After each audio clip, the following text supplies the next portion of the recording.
Are you ready? It's the Roundtable with me, Robert Bannon.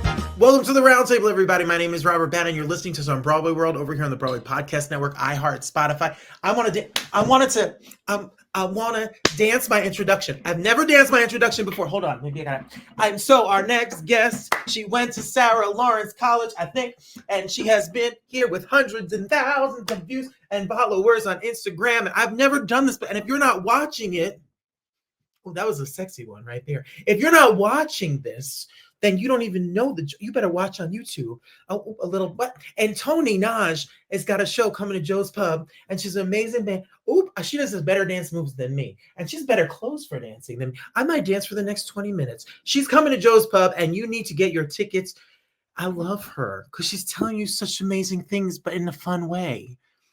And I love everything she's doing. Toni, welcome to the show. Toni is here. That was truly the most exciting introduction I've ever received. But you deserve it. Oh, this move right here too.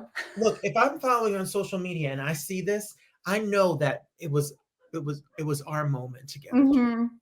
Thank you, Toni. Toni, did you really go to Sarah Lawrence? I did go to Sarah Lawrence. And where did you grow up? I grew up in Boston, so I'm a masshole. I know. I'm sorry. I was socialized by a bunch of massholes, but I think I'm a slowly recovering one. Well, I say the same about New Jersey. I mean, I always say, like, I bring my Jersey trash. I'm trying to be less Jersey trashy, but it's just going to be a part of me. Mm-hmm. So what made you come here to New York? Obviously Sarah Lawrence, but what did you study there? What was your goal? At Sarah Lawrence, I was a philosophy major and a dance major. So I was thinking and I was moving the whole time. And I was like, wow, I've been doing that for the last few decades as well. So it made an impact on me.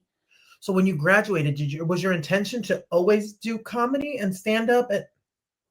No, not at all. I was graduating right around the baby Bush era. So I was like, we need a revolution. We need to revolt. We need a new paradigm. And I really believed that I was going to change the world. And I was deep into the nonprofit sector, voter engagement, activism. And then when baby Bush won again in 2004, and like everyone was like, oh, well, I was like, what? Where's our revolution? What are we doing? So that was kind of a big heartbreak for me when I realized, I was like, oh, this is deeper than I thought. And then eventually that was what brought me to making art and making comedy. Cause I was like, I don't know if I'm going to be able to achieve what I want just purely through like activism in the nonprofit sector. I love it. And I had a conversation with my cousin Adrian the other day, who's a very big, as we all should be, political activists out here TikToking and marching, and especially in these times. And she was like, oh my God, I remember back then when I was wearing my shirts and protesting, I thought it was bad then. Now I don't even know where we are now. I'm like, and I look back and I'd be like, oh my God, George W. was not so bad anymore. He seems like a Care Bear now. Like, hold on, where do I cast my vote? Please save us. So at what point and how did the dancing in particular, you tell jokes, like you're a comedian. Yeah, no, I am a stand-up comic and I've been doing stand-up comedy for a while and I've been making videos for the internet for a really long time. And I think for me, for a huge portion of my career, nobody would ever share a video I made because it was just too controversial. I was just going, whatever the line was, I was like, let's cross it. And because Facebook was like the only outlet for people to share, and they were like, I'm not going to share you on my Facebook wall. My Aunt Martha is my Facebook friend and my boss is my Facebook friend. So I think for a while I was kind of boxed into just being too radical and too much basically. And then eventually Instagram happened and Instagram stories and TikTok. And then it became almost like people were a little more brave in what they would share because it was only for 24 hours. And that was the beginning of the dance videos for me. A little bit like pre-COVID, but around then where I was like, I just think interpretive dance is funny. And it was a way to kind of circumvent censorship in the algorithm. That's really brilliant. And that was intentional. Yeah. it wasn't just like I had a funny idea and it stuck. Like there's an intentional method through this comedy to get what you're trying to say out in a way that people don't even realize they're digesting what you're saying until they do. Yeah, like I made one video about how the military is the greatest contributor to global warming and climate change. And because I was like dancing around like a goofball, the algorithm just let it pass. And then for some reason, some account called Libs of, it was like Libs of TikTok reposted this video to make fun of me.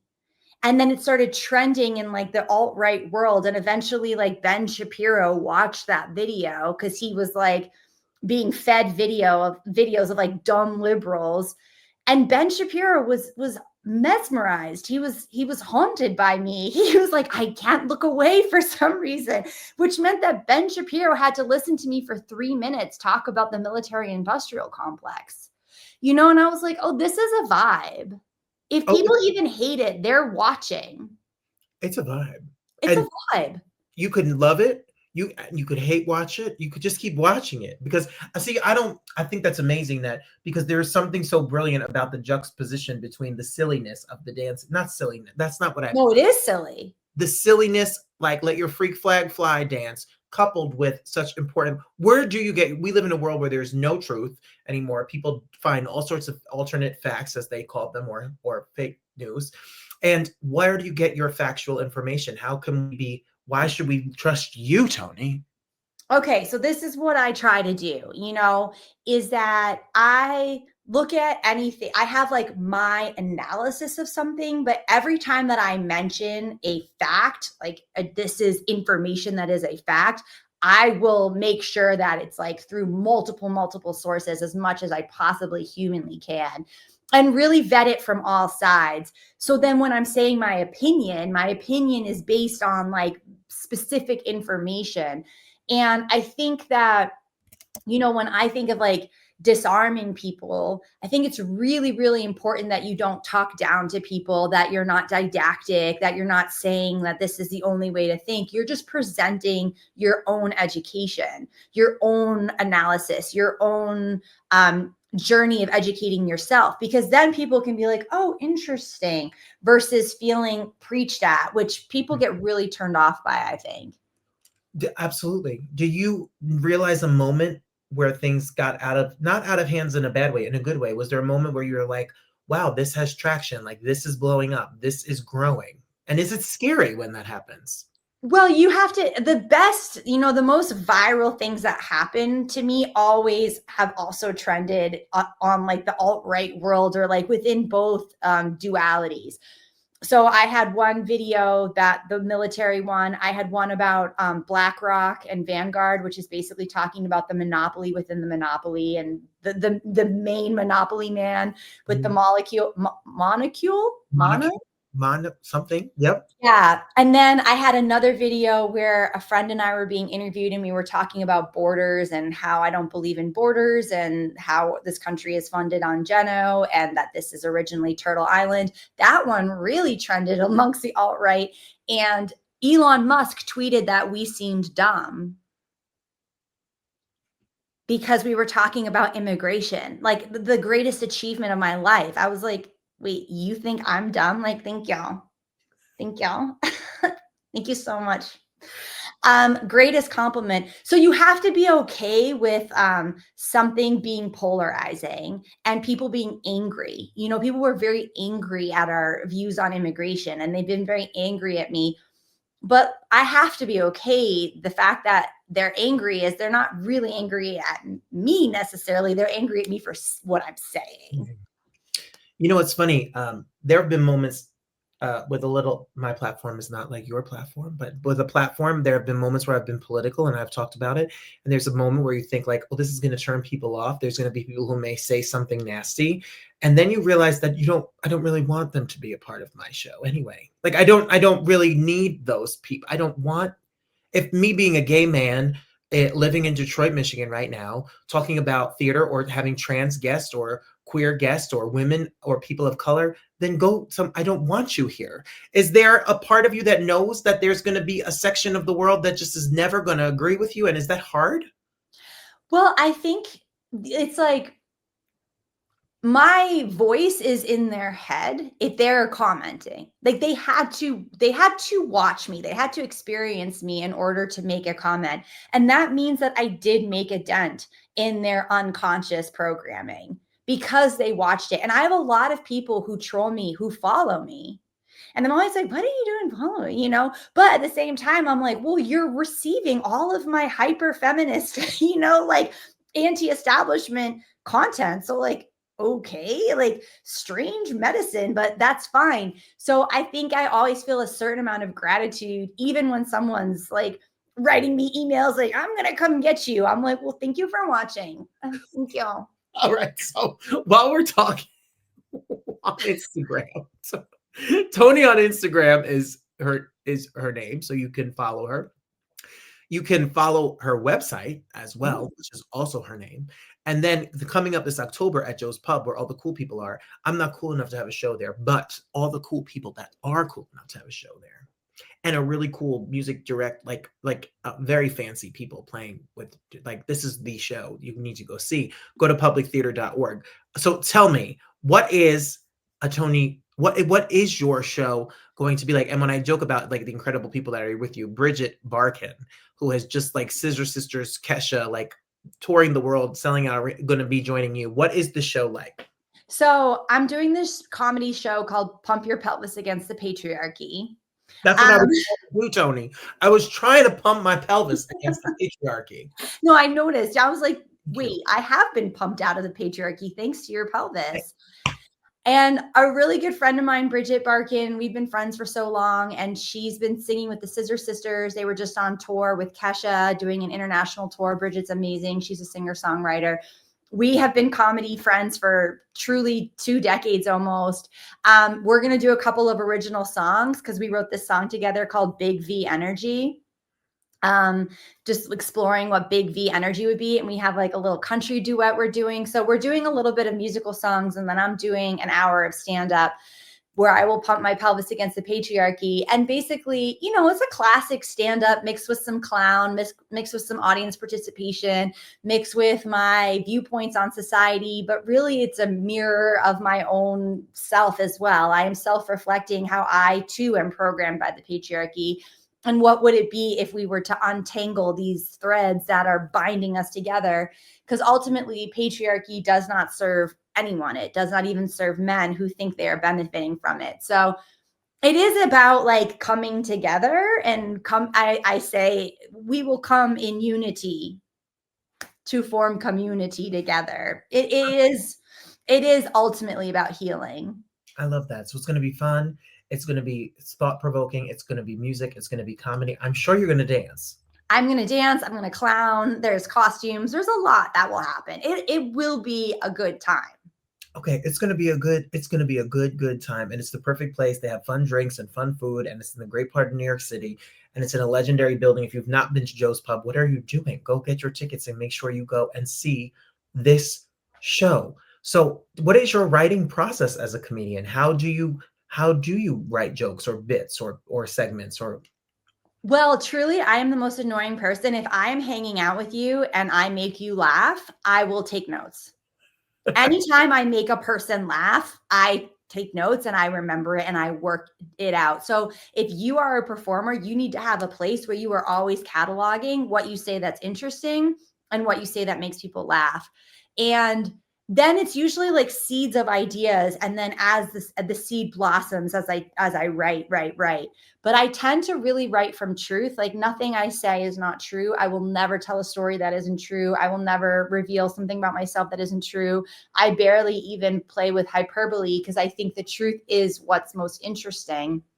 So it is a lot about me honestly self-reflecting and all the horrors that happen in my life. I'm like, well, what amazing content. What an interesting possibility to deconstruct on stage. So I do have that approach to life, but I think life is content, life is art. And that is why I like everything that happens to me is an opportunity for me to dissect in front of an audience. Oh, this is going to be who is your audience? Who do you want to see this show? I think the people that connect to me most feel like black sheeps within their families. That is like usually my audience. Like a You, lot. you? Pardon? Are you a black sheep? Of course. Are you? I'm the gay one. I am Mhm. the gay. I try to be nice. I try to get along. Not everyone likes me. I live my own little. I don't think I cause a lot of. I could curse. It's my show. I don't think I cause a lot of shit. I don't stir a lot of shit. But I think people feel like, oh God, he's gay and he has a black husband, so I gotta watch out. I better Mhm. not say anything. And I kind of just get left over there in my own little world. Yeah, I think black sheep are attracted to me, people pleasers. Ooh, I get a ooh. lot of people pleasers, a lot of neurodivergos, a Mhm. lot of ADHDers. Like these are, and people who like genuinely see through the system of society and are like, what is going on, that aren't just deep throating the official narrative and have a lot of questions and have a lot of empathy and have a lot of compassion and care about racial issues and care about the genders and care about all sexualities, like empathy, compassion, neurodivergo, black sheep, ADHDers. Those are my people. My people, I get this show. Understand you, Tony. Yeah.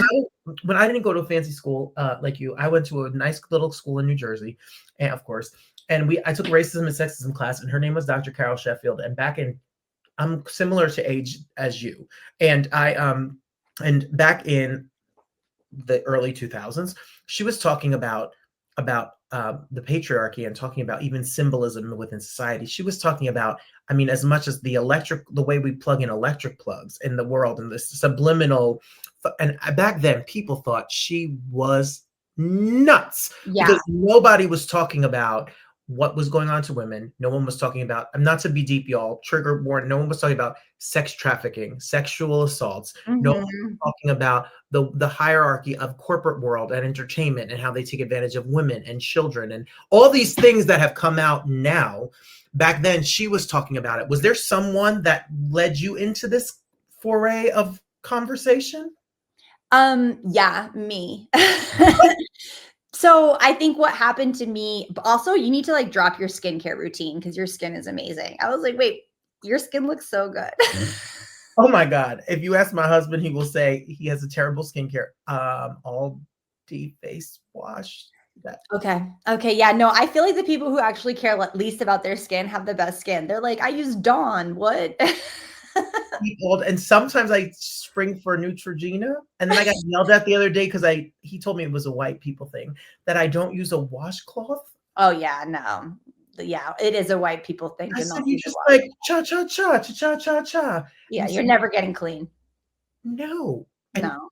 I don't in the morning, not good night, not in the shower. I'm No. talking about like when I'm going to bed. I said, no, I washed it off, and he said, here's a washcloth. I'm not using a washcloth. No. White people are significantly very dirty because of this. No, this is a phenomenon. Yeah. I'm dirty, Tony. I'm same.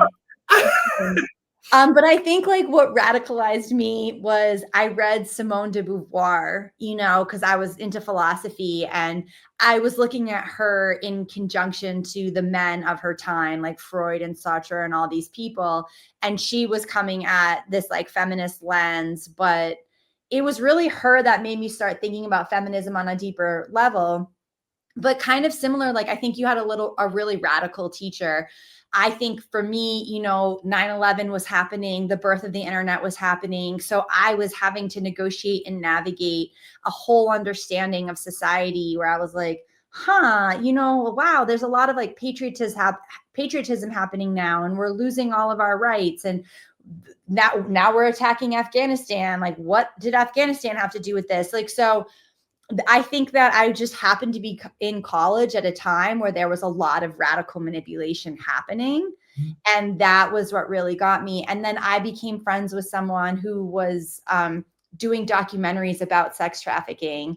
And Mhm. I knew a lot of models at the time in New York City who were talking about the Epstein planes and who were talking about different politicians who were on the planes. And so I was like literally hearing it from these women's mouths. And I was like, what is happening?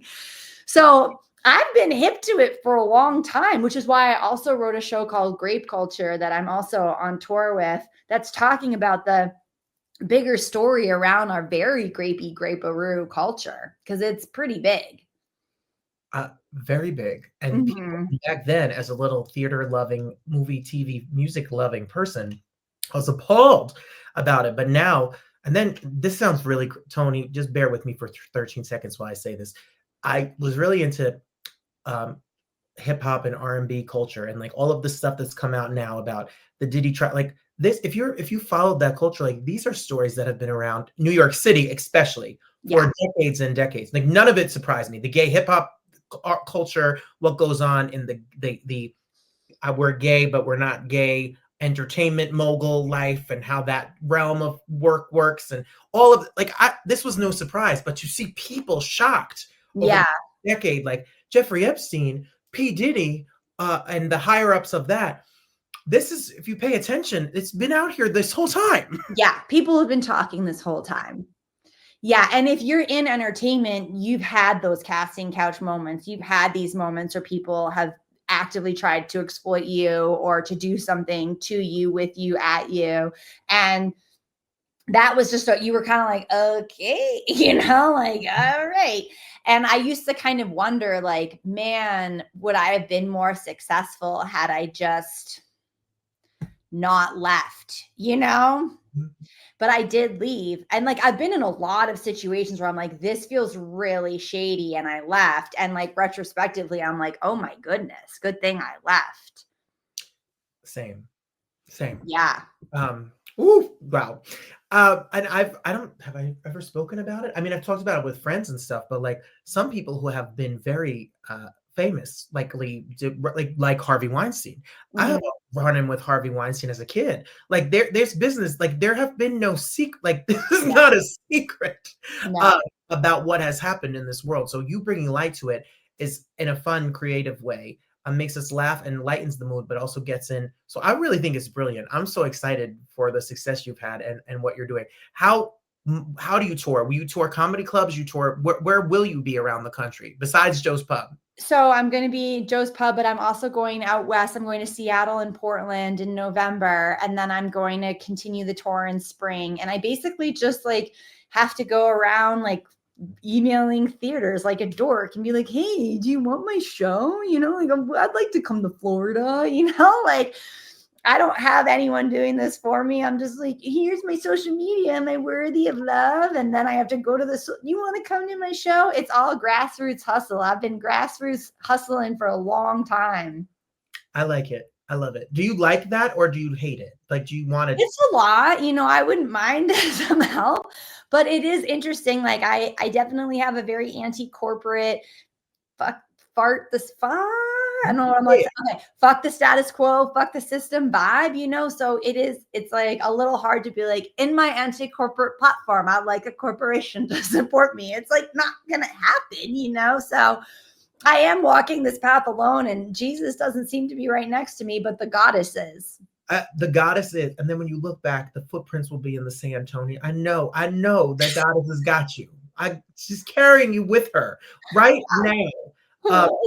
And I'm really excited. Listen, everybody, we need to support. We need to definitely support voices. We need to support voices that really are out here doing the work and talking the truth, because there's millions and millions of people who have been given the raw deal, and Toni's out here doing it in the fun, brilliant way to get through to you. So all you people out here right now need to go right now, get your tickets, go to publictheater.org, and you can get your tickets. And then we're going to follow Toni and all the dance, copy the dance moves, memorize them, post your own, send them to her, do it, do your own TikTok duet. I'm old. I don't know what you all do out there, but do it. And then go to ToniNagy.com, and it's TONINAGY if you're listening to us, and the links below us. I'm excited. When you have something to come up, I get it. Grassroots. I do this.